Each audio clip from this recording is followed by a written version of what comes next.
Tapi yang mana yang lebih menyakitkan, kalah di pilpres atau tidak bisa bertanding di pilkada sama sekali? Bila ini dibiarkan terus, maka yang terancam itu kehidupan demokrasi kita.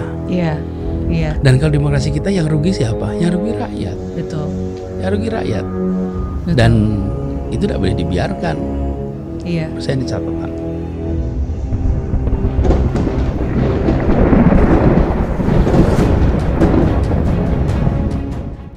Assalamualaikum warahmatullahi wabarakatuh. Alhamdulillah, ada podcast yang sangat menarik yang terjadi di channelnya Mary Riana, di mana bintang tamunya adalah Bapak Anies Baswedan.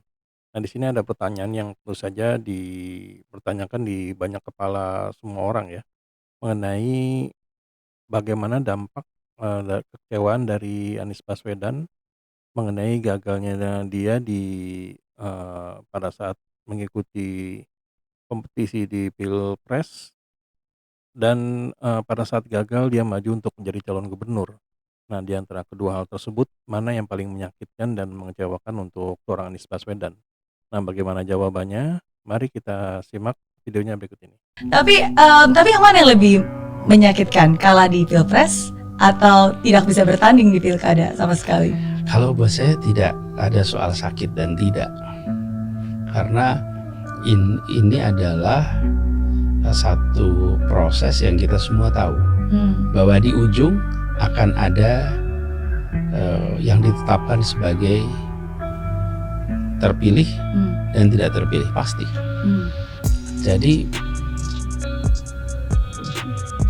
sesuatu yang kita tahu, masuk ke pertandingan badminton, kita tahu satu akan ditetapkan sebagai champion dan satu akan ditetapkan runner up, kita tahu gitu. Iya. Tidak mungkin dua-duanya champion. Iya. Ya. Jadi, nah begitu juga ketika pilkada. Iya. Tapi saya jadi ingin mengomentarin dulu. Itu kan kalau memang bertanding, tapi kalau nggak diizinkan bertanding mana bisa Ya. tahu kan? Nah, yang pilkada nih, Iya. yang pilkada, saya rasa ini adalah warning tentang demokrasi kita. Ini bukan tentang pribadi Anies apa tidak, ini warning tentang demokrasi kita. Ketika kita memilih untuk memiliki kehidupan demokrasi, dan itu adalah pengelolaan negara yang modern dengan prinsip-prinsip demokrasi. Bahkan ada yang monarki pun dengan konstitusional monark, kemudian ada proses demokrasi. Iya. Demokrasi adalah pengelolaan modern. Nah, demokrasi ini harus dijaga. Salah satu cara menjaganya adalah proses pemilu dan lain-lain. Itu satu. Wasit, pengelola itu netral. Yang kedua, selalu ada ruang untuk ada yang bertanding. Jadi selalu ada lawan kan? Yang ketiga, selalu ada aturan main yang digunakan secara tetap. Tapi kalau wasit dikendalikan, penyelenggara dikendalikan, satu. Yang kedua, lawan ditiadakan. Yang ketiga, aturan main diubah-ubah, berarti ini demokrasi kita dalam bahaya. Jadi ketika kejadian-kejadian terjadi, maka yang dalam bahaya itu demokrasi kita. Ini bukan soal Anies. Ini soal demokrasi kita. Kalau kita ingin kehidupan demokrasi kita sehat, maka dalam proses itu tiga-tiga ini jalankan. Bahkan kalau kita bicara demokrasi secara umum, minimal ada tiga hal yang harus ada. Satu, ada ruang untuk oposisi. Kedua, ada kebebasan untuk berbicara, ada kebebasan untuk media. Ketiga, ada pembagian kekuasaan, eksekutif, legislatif, yudikatif, minimal itu. Walaupun ya, Miss Mary, yang namanya definisi demokrasi itu ada lebih dari 560 definisi.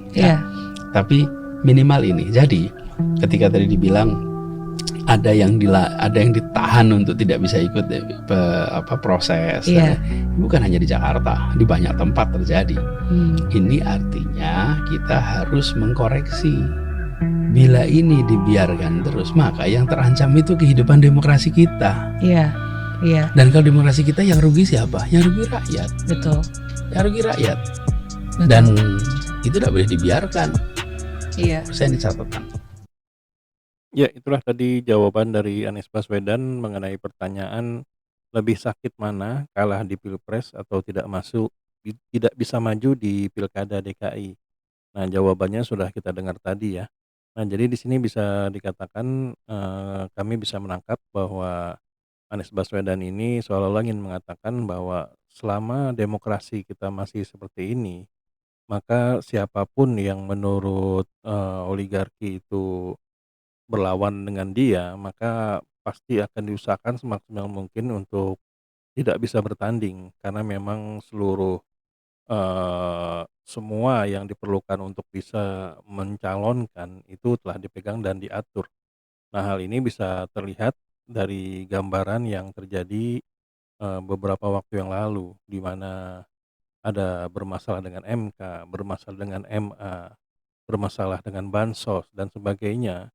Sehingga semua apa yang pegang oleh oligarki tersebut membuat pertandingan di konstelasi pilpres dan pilkada ini menjadi tidak adil ya, menjadi sesuatu yang patut disayangkan dan juga menyedihkan bagi bangsa ini.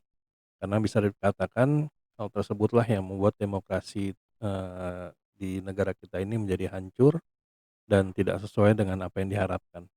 Nah, kira-kira seperti itulah poin yang kami tangkap dari penjelasan seorang Anies Baswedan, di mana dia menganggap, yang seharusnya sedih itu bukan dirinya, tapi yang seharusnya sedih adalah bangsa Indonesia.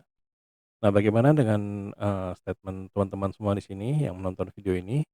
Silakan tuliskan di kolom komentar ya.